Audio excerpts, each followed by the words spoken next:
प्रदर्शन पाहण्यामुळे जवळजवळ एक तास लेट झाला. परंतु मला स्वतःला बऱ्याचशा गोष्टी नवीन कळाल्या. आता मी एक म्हणजे आमच्या गावाला जेव्हा शेती आहे तर त्याच्यामध्ये मी जेव्हा लहान होतो तर आमच्या गावात प्रत्येकाच्या घरात किमान 2 बैल होते. आमच्या घरी पण जवळजवळ गेल्या 7-8 वर्षापर्यंत बैल होते. तेव्हा ट्रॅक्टर गावात 1 किंवा 2च ट्रॅक्टर असायचे. आणि आता आजच्या घडीला कंडिशन अशी आली की आमच्या गावात बैलच नाही.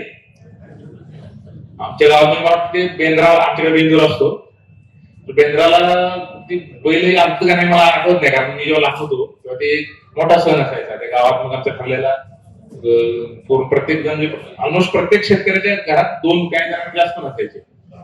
तर आजच्या घडीला मग काय झालं की आता शासनाचं पण चांगलं हे आहे, म्हणजे त्याला मोटिवेशन आहे की ऑलमोस्ट प्रत्येकाच्या घरात आता मी आमच्या घरात बघतो ना, तिथे प्रत्येकाकडे ट्रॅक्टर आलेला आहे. परंतु शेतीचं जे म्हणजे बऱ्याचशा गोष्टी आपण म्हणतो ना, मी अजून मला आठवते 2000 माझं जेव्हा MBBS झालं त्यानंतर मी एकदा असं आई बरोबर मी बाजारात गेलो होतो बाजार करायला. तर मला वाटतं तेव्हा वांग्याचा दर होता 40 रुपये किलो. आज मला वाटतं तेवढंच आहे. आता किती आहे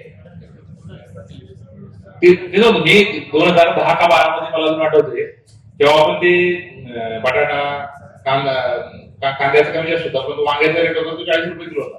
आज जवळजवळ त्याला किती झाले 2011 मला आठवत होते 2010चा रेट आणि 2025 आले तो रेट तेवढाच आहे. परंतु त्या ट्रॅक्टरची किंमत तेव्हा 2 लाख होती, ती आता 8 लाख झाली, 12 लाख झाली. परंतु आपल्या वांग्याचा रेट तेवढाच आहे ना. म्हणजे शेतीमध्ये त्यामुळे सांगतो अल्टिमेटली आपले जे लागणारा खर्च आहे तो वाढत चालला. त्यावेळेस समजा ते काहीतरी 40 रुपये लिटर 50 रुपये लिटर आपलं डिझेल होतं है ना. आता ते 100 रुपयाच्या वर गेले. म्हणजे प्रत्येक गोष्ट आपलं त्या सीडचं जे पॅकेट भेटायचं आपलं म्हणजे बियाणं आहे त्याची कॉस्ट जवळजवळ तिप्पट चौपट झाली. परंतु आपला जो शेतकऱ्याला येणारा जो उत्पन्नाचा दर आहे तो तेवढा फिक्स आहे.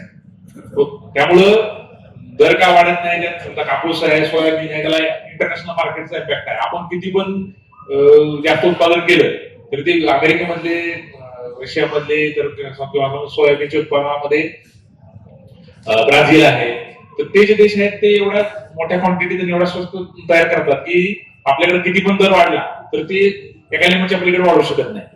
त्यामुळं आपलं एक पर एकरी उत्पादन वाढलं पाहिजे आणि कॉस्ट कमी झाली पाहिजे. त्यासाठी त्याच्यामध्ये महत्वाचा फॅक्टर आहे की बाबा जास्तीत जास्त मेकॅनायझेशन करणे.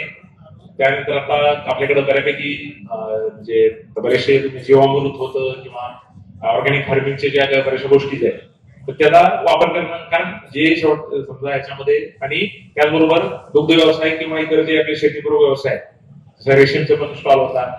तर मला वाटतंय हे जे बरेचसे आपले जे शेतकरी बांधव आहेत बऱ्याच वेळा इथे सोलापूर फेरफटका मारत 4-5 दिवसात फेरफटका मारून 2 तास काय नवीन गोष्टी आहेत बघितल्या पाहिजेत. त्याच्यामुळं किमान म्हणजे आपल्याला किंवा सगळ्यांना जरी ती गोष्ट घेता आली नाही तर काय समजा आपल्याला गावामध्ये एखादं कॉमन नवीन यंत्र, कारण काय सगळे जे अवजार आहेत ते सगळ्यांना रोजच लागत नाही. ठीक आहे. परंतु मग तुम्ही आता गावात विचारलं प्रत्येक जण काय घेतो ट्रॅक्टर, ते म्हटलं की जेव्हा गरज असती तेव्हा मिळत नाही. प्रत्येक जण ट्रॅक्टर घेतो, प्रत्येक जण ते गावाला घेतो, म्हणजे प्रत्येकाला तेवढी गरज नाही. पण मग ते कसं असतं म्हणजे की मला जेव्हा लागतंय वापसा येते तेव्हा सगळ्यांनाच लागतंय. परंतु मला वाटतं हे थोडंसं आपल्याकडं ते कल्चर केलं म्हणजे ऍक्च्युली सगळ्यांना काही रोटावेटर रोज लागत नाही, सगळ्यांना काय ते पेरणीचे तर लागत नाही.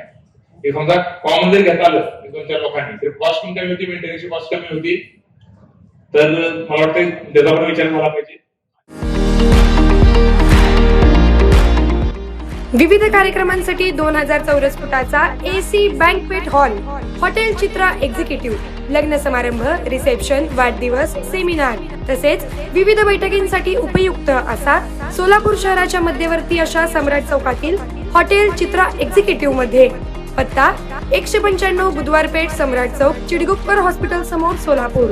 संपर्क 8956 03 31 00 आणि 8956 03 31 01.